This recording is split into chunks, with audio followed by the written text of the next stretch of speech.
Right now on Full Custom Garage, Master Metalman Ian Roussel attempts to create a wild bubble top on a 62 Thunderbird. This bubble top is kind of the holy grail of fabrication.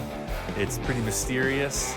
It's definitely delicate. I mean, these cars have a history of being like top-notch attention getters. But Ian's eccentric client isn't going to make it easy. The crazy thing about working with Victor is he's always pushing me. Then I walk up and I said, Ian, crank it up. Let's take it to the limit. Yes, Captain. Taking it to the limit, as requested. And with the pressure on, The whole thing's collapsing. Ian pays a visit to legendary car customizer Gene Winfield. Every day is a school day. Even Albert Einstein, he said that you learn every day, and the day you stop learning, you start to die. And later, as Ian continues the build, the project expands in all directions. This is a perfect example of how I work. A venture into the unknown. I got a couple ideas, a couple hints. It's time to make it happen.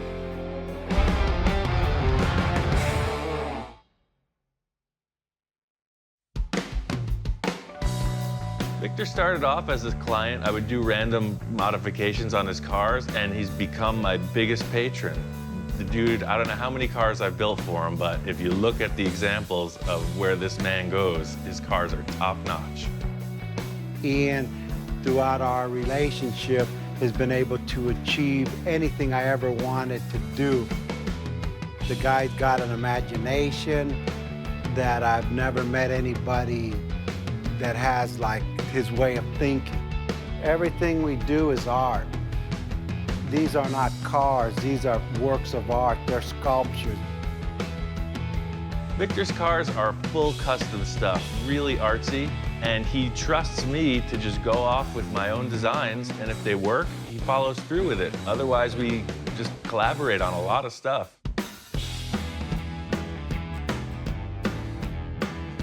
Victor and I are up at this car show up north, and this dude's got the king bubble top of all bubble tops. Apparently, it's the biggest one in the world. This car is out of control. Victor says he wants one, and I gotta pull it off. So I said, you know what? Let's go home and start. Victor is nonstop about wanting this bubble top. He's chewing my ear off about it. And I'm thinking the quickest way to get there is to use one of our old projects. We got this old T-Bird, never got finished. I think it'll be a perfect candidate. This T-Bird project, in my idea, was like a speedboat with wheels. It was this crazy motorized transformer-type Thunderbird. And Victor just wasn't happy with it. He wanted to take it further, and it just stalled out. The reason why I picked the Thunderbird, looking at the car, I knew I wanted to do something crazy with it. The cool factor about this car is it's radically customized. The whole rear has been cut off and remade. It's got a wild lift-up cockpit. The hood is reversed. It's on air suspension. To take this car further is really like out of control. I consider it done. Victor just wants more. Our work is evolving. We've finished a lot of cars, and then he has me cut them apart again. The first task in this whole bubble top adventure is figuring out how to heat up the plastic. My idea is just to build a big oven and figure out how to make it work.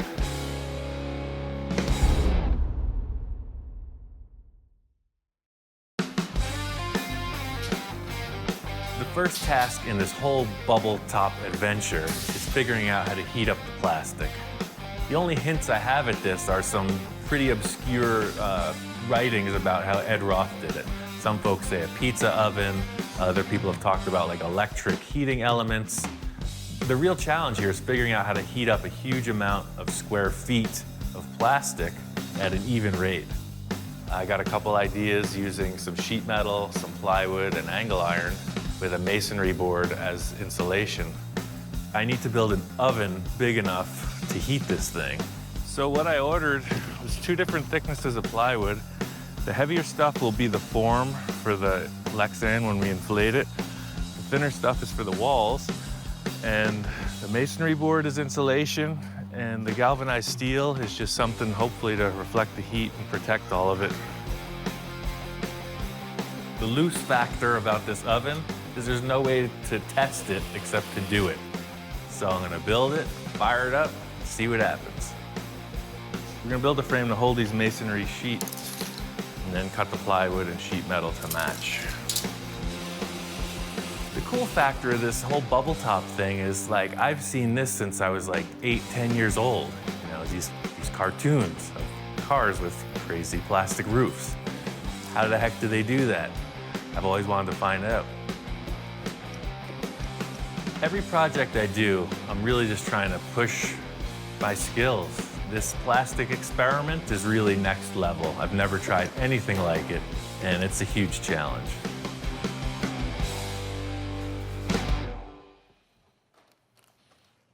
That's all the sheet metal panels.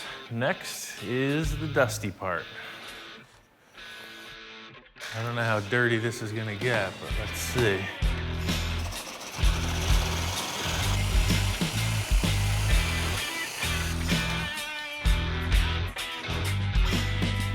After about 12 or 15 sheets, we should have a nice mess going. There's a lot of options on how to go about creating this thing. I really could just farm it out to a plastics company and be done with it, but that's not how I work. I want to figure this thing out and make it my own. Get my clay pen, spend some time. See, so by putting the screw through this way, it grabs the plywood, sandwiches the whole thing together. All I have to do is put in 5 million screws. I mean, the real cool factor about the bubble tops is that it was completely custom. It wasn't seen on anything else. It was handmade for each particular vehicle. Well, now that these little sandwich panels are made, they need to be retained in the angle iron structure. So I think I'm just gonna put 3 uprights on each side. That way it'll all kind of flex, but it definitely won't fall apart.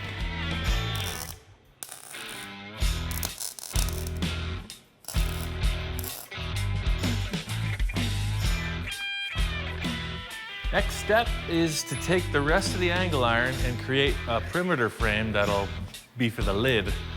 The lid's gonna be a few different sandwiched pieces. It all kind of has to fit together, so I'm just gonna finish up the heavy welding here and bring it to the location. The rest is all screws and wood.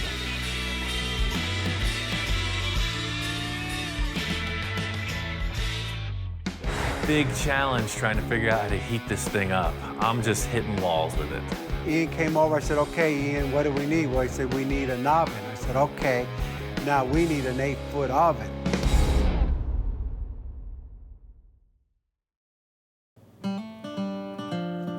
We're out at Victor's place. We got the big oven here. I'm gonna try to make like a teardrop shape.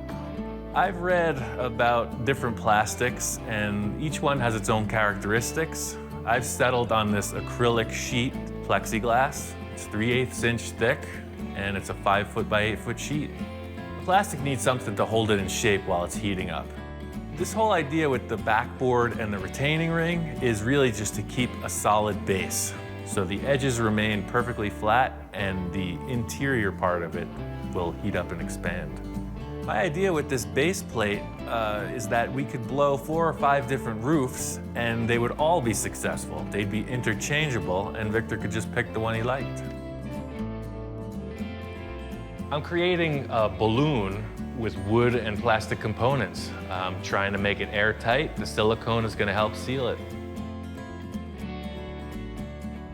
Silicone looks like it's sealed. All the air fittings are in place. Got everything screwed together.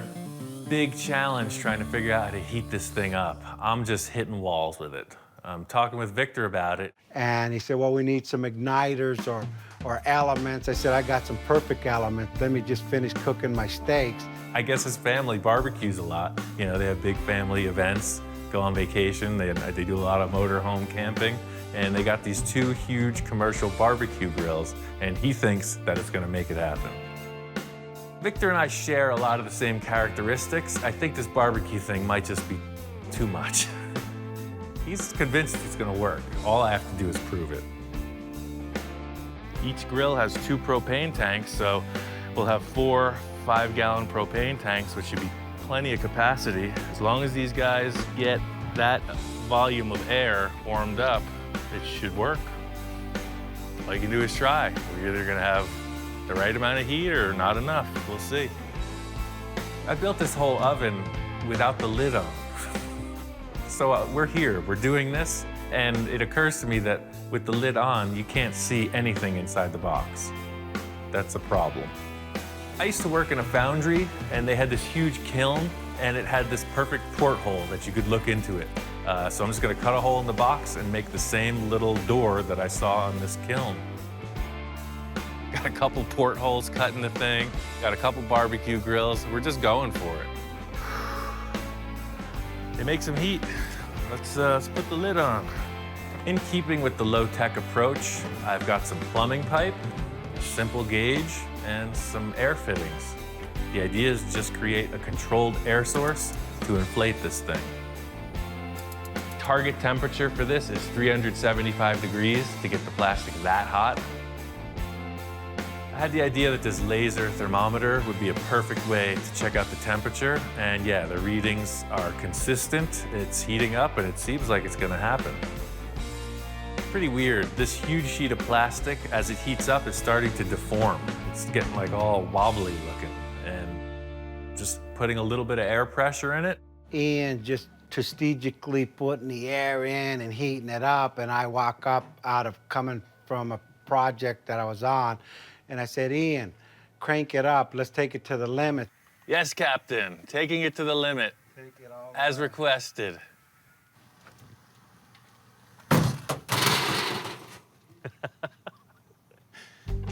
That didn't work. Shut her down. I turned my head for a second, and it was like, what was that? Within 2 minutes, the thing started tweaking and blowing, and I could see the look on Ian's face like, what the hell did you make me do now? Shut everything off, it's gonna melt the plastic real bad. I quick turn around, peeking in the hole. I can't even see what's going on. I'm seeing sheet metal. I don't know what's going on because the whole thing appears to have collapsed. The whole thing's collapsing. I don't know what to do. I stuck my arm back in the oven to hold the thing up and kind of get a look, and it's just destroyed. We gotta lift the lid up and see what went wrong. It looks like the metal and everything tore right out of the roof of the box. It tore off the lid. So we actually damaged and warped the first mold. I said, you know, just crank the pressure on it.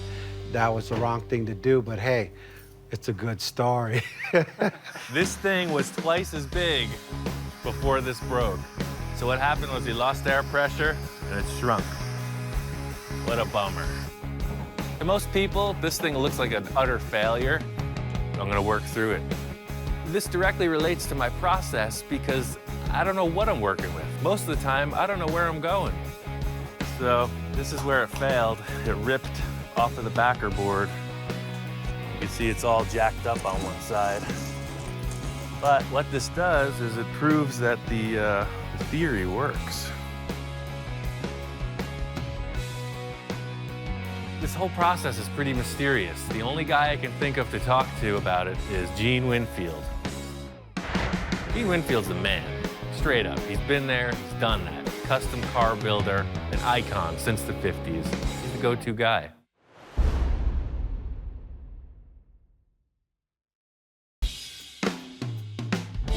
Gene Winfield is one of the old school custom car guys. He's been doing this since the 50s. He's been there, he's seen it all. And if I need some advice, he's the go-to guy. Well, I was glad to see Ian come up here today and ask me some questions about blowing a bubble. I've done it, you know, of course, over and over for the years and years that I've been building cars. I do metal shaping seminars all over the world, actually. I want to teach people and keep this thing going. Every day is a school day. Even Albert Einstein, he said that you learn every day, and the day you stop learning, you start to die. When I saw your oven, that's what I dug about it, 'cause it's like, wait a second, so I simple. could do this. That's right. And literally, you just have a pipe with holes drilled in it, and you light it on fire. You light the gas. Well, we made that when I was doing Blade Runner. I built 25 cars for the movie Blade Runner. and they had windshields, but they weren't really complex shapes, you know, they just had a little curve to them and stuff like that. So we built plugs and draped them over there, and it worked really And that was all just acrylic, regular plexiglass? Yeah. Then when I did Back to the Future 2, you know, I did the Ferrari, what we call the Ferrari. We had to buy special, it was gray, smoke gray, but we had to buy 5-foot wide material. Just seeing Gene's shop and all of his projects, it really gets me charged up. I mean, I want to build some cool stuff, and just seeing people who really push your brain to the next level, this is a great experience. That's really the whole inspiration for my project, was seeing you and your team pull this off down at Rich's shop. Yeah, I built the Pacifica originally for Ford Motor Company, 1962 and 3, and it went in the Ford custom car caravan all over the US. So then I wanted the engine under glass, so I built a mold, and I changed the mold 2 or 3 times until I had it just right, and then it worked out pretty good. One tip that Gene gave me, which I have seen, is keep the temperature even. You know, be really careful about how this thing heats up, because if you get a hot spot, it's going to deform. So I guess it's keep the air pressure low, keep the temperature up, Yep. and just put be cool with it, put your right? manila folder in there so it doesn't hit directly on the hot plexi. I use a manila folder, and I cut it into kind of a diamond or star shape and staple it down, so when the air hits it, it distributes the air evenly in all directions. Everything I've done was really by the seat of my pants. But after talking with Gene, he gave me a few tips, and he's been successful time and again, so this makes me think I can get this. When I saw you with the bubble top, it's like, I've been thinking about this since I was 15 years old. And it's like, that's how I you can do it. do that. Right, it's like, this is like, you know, no vacuum machine, no nothing. Right. I think that Ian's a real good craftsman. He's up and coming, and he's going to do a fabulous job. And I think he's going to go back and rework that bubble and redo it again, and it'll come out fine for that T-Bird. Shouldn't be a problem.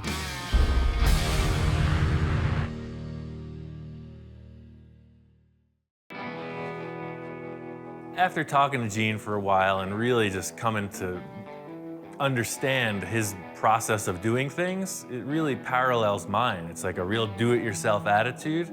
So seeing what he's pulled off, I think I could do this. The whole wooden structure is upsized. It's thicker than it was. The idea is it won't distort. I strengthened everything. I used this heavier angle iron, put a complete perimeter frame around. I threw cross members to hold the center down.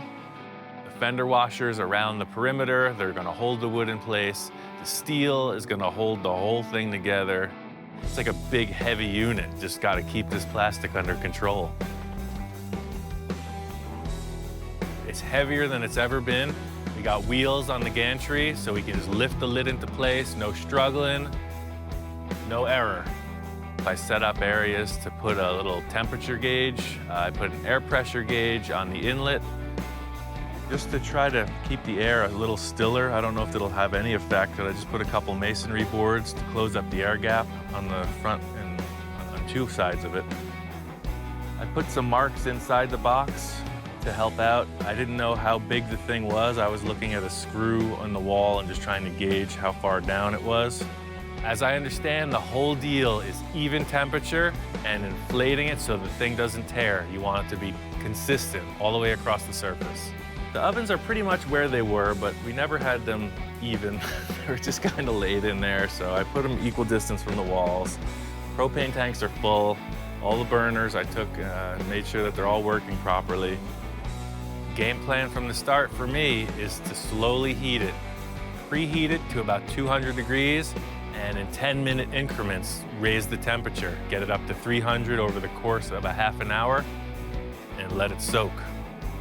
This whole thing is an experiment, so obviously we want to get this thing completed, but it's really a learning experience, and we're going to keep going. Victor's a funny guy about the way he builds stuff. He'll paint a car 5 times until he's satisfied. Unbeknownst to me, the car is painted. This T-Bird is really like an evolving piece for him, and he's finished it to a certain degree. I think he's just trying to get the final exterior look. I think if I just put a bubble top on it, this sucker's finished. From the start, Victor wanted to see what's going on inside. I'm crawling around the ground, peeking in. I got my little system, so he brings out his great-grandfather's family heirloom mirror. We couldn't really see. We were looking underneath, and it's pretty warm. I said, let's get some mirror. You want to use this. This is passed down for 10 generations. That's how committed I am to the cause. I might lose my heritage, but we got a bitchin' bubble top. He found a way to squirm a mirror in there somewhere so he could check out what's going on. I put it underneath, and actually we were able to see the bubble being blown. Don't tell my wife I used it, but, you know, in fact, thanks for reminding me, I'm gonna go put it back inside and wrap it back up. I think it brought a bit of good luck. My plan is working. The slow heat, the low pressure, it's not over 3 PSI at any point. It's very low air pressure. And the thing is taking a great shape. It's the best one yet. There's none of that weird deformity like we had on the first try. The thing looks freaking smooth, man. It's nice. Lifting the lid up, this is a home run. It looks like magic. It's better than I hoped. Look at the radius on the front of this, man. It stood up really good. My whole life has led up to this, my entire career. Look at the freaking front, dude. It's like, bing. We set it on the car, and the contour, front to back, it's a part of the car already. I think that's the top. I think that's the right bubble for this car. That's perfect. It's perfect. This thing's on the car for 15 minutes. Everybody's praising it, you know, wow, yeah, that was a great experience. Victor wants to go bigger. He wants something better than this. When I seen it come out, I said we achieved our goal. And if we were normal people, we would say, all right, let's get the hell out of here. We're done, but we're not. Technically, bigger means more heat, more air pressure, a little more time in the oven. And we've already proven that that amounts to disaster. But Victor wants more. Houston, we have a problem. All right, let's try to cool it. Yeah, we got trouble. Fudge.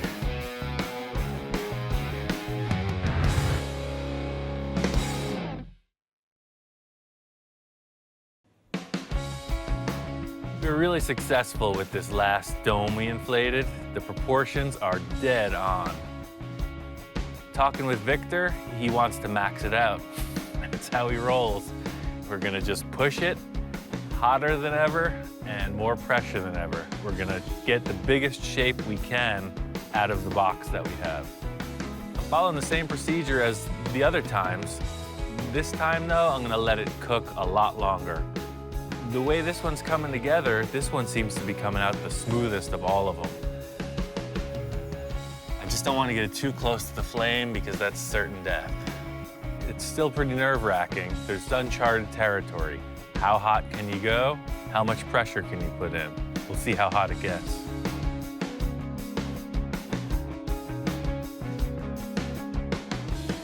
This bubble is enormous. It's getting so close to the barbecue grills. My plan is to turn off the heat and then hit the air. That way there's no flame.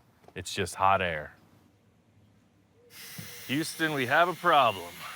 All right, let's try to cool it. I think we could save it, but it's definitely giving out. See the edge is all warped out? Yeah, we got trouble. Fudge. I didn't realize how much force such a low pressure of air could exert. It's really crazy how steel and wood are deforming under the air pressure. I don't know how this is gonna work out. It's on the flange, which is kind of a bummer, so the flange will have a little warp in it.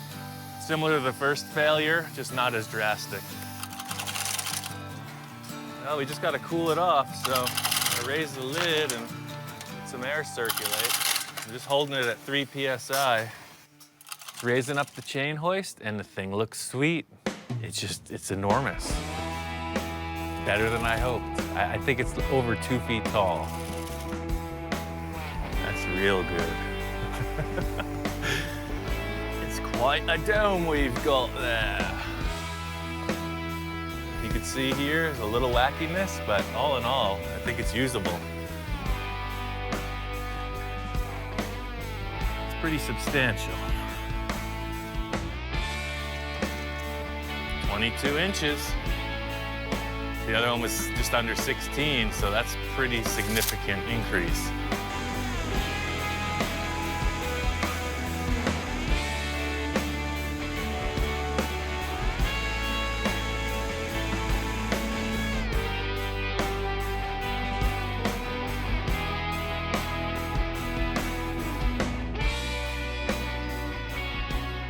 So we're putting this thing on the car, but it's big. And you stand back and look at the thing. It's for a different car. It's too tall for this one. When I seen it come out, and I went back to like we could do anything, and we're gonna try to stretch it even further. So this whole mission of heating and inflating the plastic, that was like a fraction of where we're going with this. We got the bubble top, now we're gonna build a car that's suitable for it.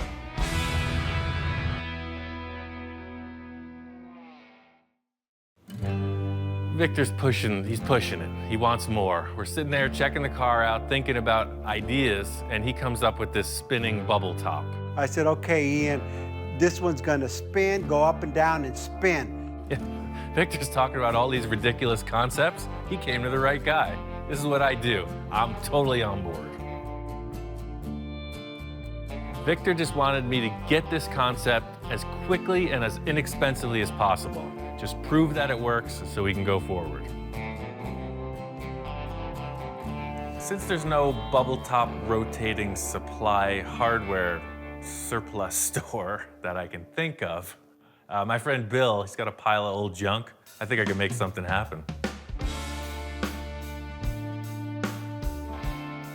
I'm looking for any kind of steel tube that will telescope.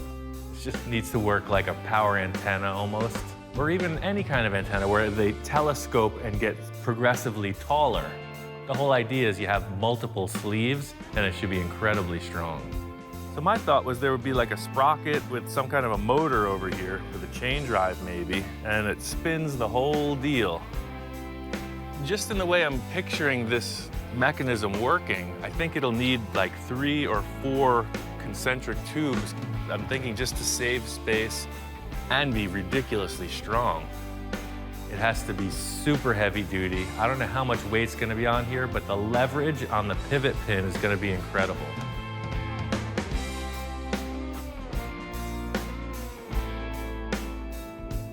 If I made this into a U shape, like a saddle, and I could put a pivot through here, so it would be sitting like that, and then it would tilt up and down and swivel around. It'd be kind of like a mechanical bull almost.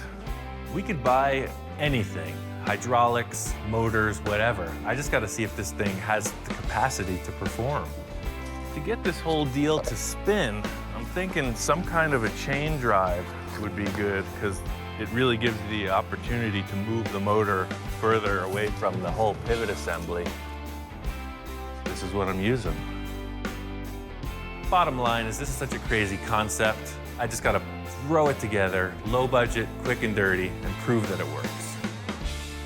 When I'm just setting it up here in the car, I realize that the car's in the way. I gotta cut out a huge chunk of the automobile to make this design work. Victor was so proud of this paint job with the gold leaf, you know, it was a really hot looking car. So I sent him a piece of it. You know, it's just, that was his favorite paint job, so I wanted him to keep a piece of it.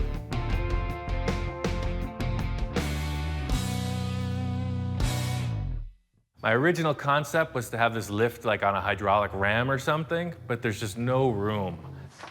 You can see how much room you have now, but when you drop the car, the cool factor is this car's on airbags. It's a huge amount of weight that's just dropping on the floor. I think I'm gonna use that to my advantage. The only way I think I can make this move is by actually using the differential as a pusher. As the car drops, the differential lifts this mechanism up. Like a landing gear kind of thing. As the car settles, the thing automatically opens. I cut out the body, and then I have to fit this outer bearing sleeve. It's working out good because it will weld right to the cross member that I put in for the airbags years ago. Everything seems like it's coming together. It's pretty simple. I just keep sliding these tubes in, raising and lowering the suspension, and trimming them to fit.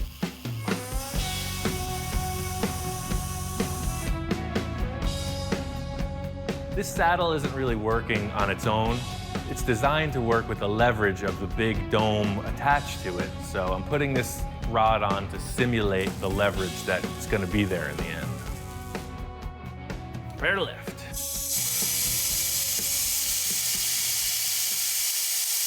So what's happening is you can see that this is rising out of the back of the car. And then it hits the pivot.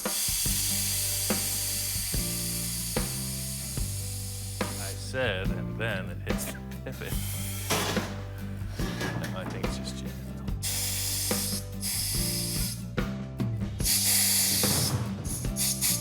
Yeah. Right, that's pretty cool. And then it comes down.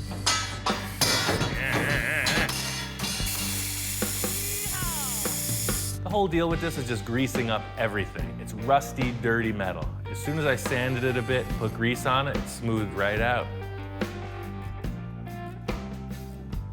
Oh, look, it's way smoother.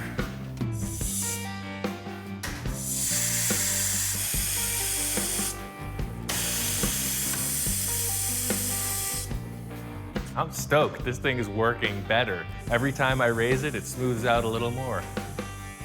To the layman, this could seem pretty sketchy, but I call it a success. I had this in my brain and it's actually functioning. That's cool. The up and down motion is working perfect, but we're not out of the woods yet. I really want this thing to rotate. I'm gonna do whatever it takes.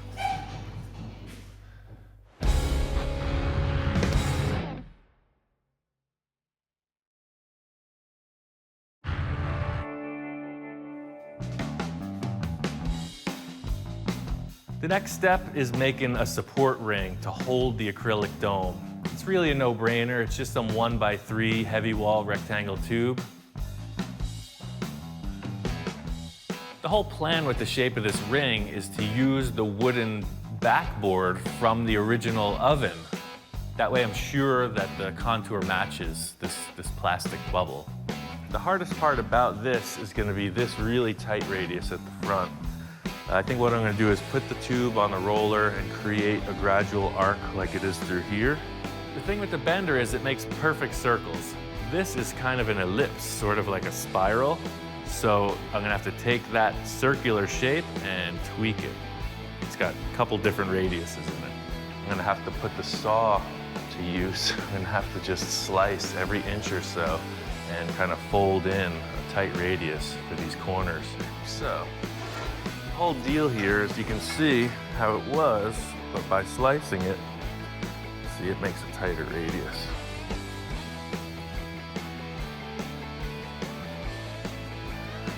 And the whole idea is to just keep trimming it to fit. I'm going to TIG weld all of this because it's going to be a lot less finish work. It doesn't have a big built-up bead like the MIG welder, so it takes a little longer, but the finish time will be reduced because you'll see there's going to be a ton of welds on this.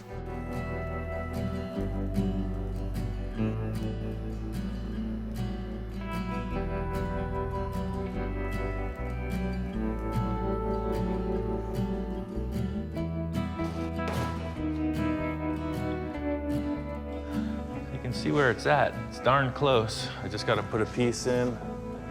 What I'm going to do is sleeve these tubes inside so that it's a very strong join at the front where they come together. And then back here, I'm going to put some kind of a huge support plate that'll match onto that saddle there.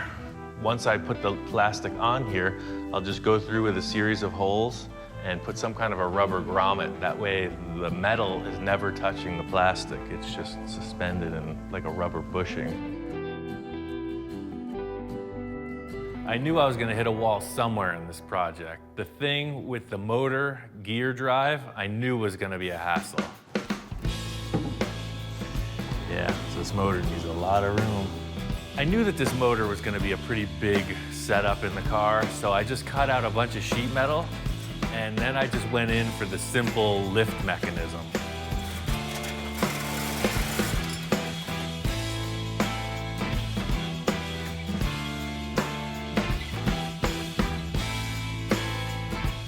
This thing is working, you know, it leaves room for development, of course, but hey, look, it's happening, right? It's a little loose, but it's working. The ring that I've created to attach to this monstrosity is a 1x2 inch steel rectangular ring. Met them up in the center with about an 8-inch piece. And then here on the back, I threw it on the car, and I mated it up to that big, heavy saddle piece. This is the part with the pivot, and then I threw some supports along the side of that, and then a couple outriggers so that it's got a little more grab on the tube. The thing weighs about 60 pounds, and it's roughly 5 foot wide by 8 foot tall, and I'm hooking it up to an angry motor.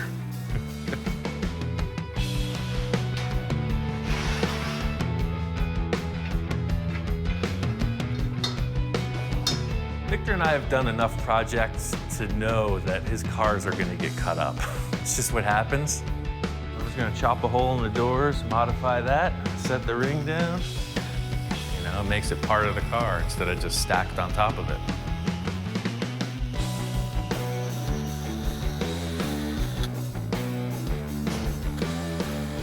This whole thing is in its conceptual stage. These bubbles are so delicate, I don't want to ruin one of the keepers. I brought the damaged one to try out. That way, if it fails, no loss. So it's still not perfect, but it's working. As long as it lifts this plastic and spins it, I think we're going to Victor's. On to the finish.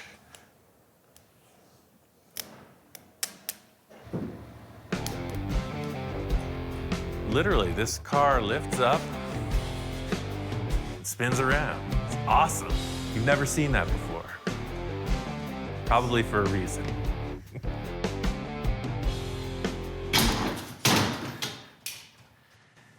Oh, it spun itself off of that block. It's kind of half carnival ride, half Thunderbird. I got it working.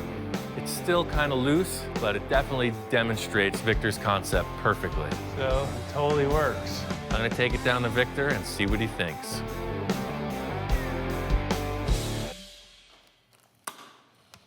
Accomplishing this bubble top, I think I might have blew a fuse or something in Victor's psyche because now he's really going off the deep end.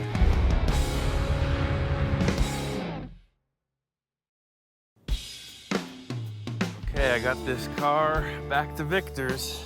We'll see what he thinks about it. There's a couple small issues, but all in all, I think we're gonna work through it. It's really tough to say how Victor's gonna respond to this. I know he likes to far out stuff, but I also know he likes to see things delivered properly.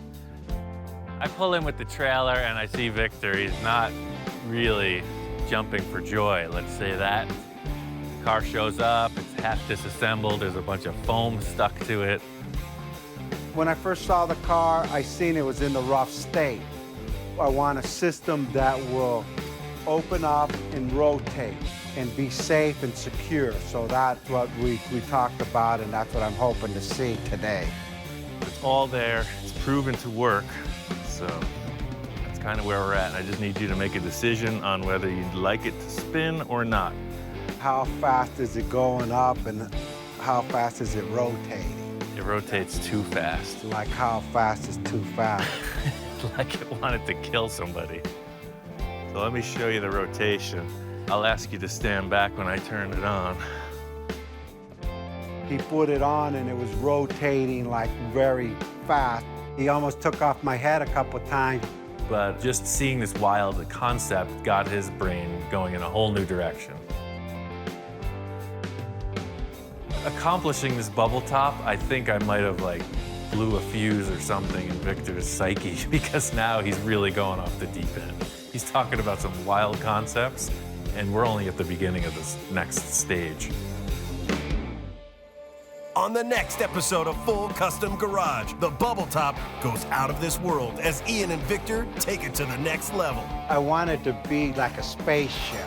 It's already been built 2 times. What's one more time? Some people would think of this abstract idea as like, what? And I'm like, yes, charge onward, we'll figure it out. I spent a couple seconds inside that dome and it's hot. So we're having vents in the front that'll vent the cabin and then vents in the back that'll exhaust it. My whole task here is creative metalwork and mad scientist inspiration.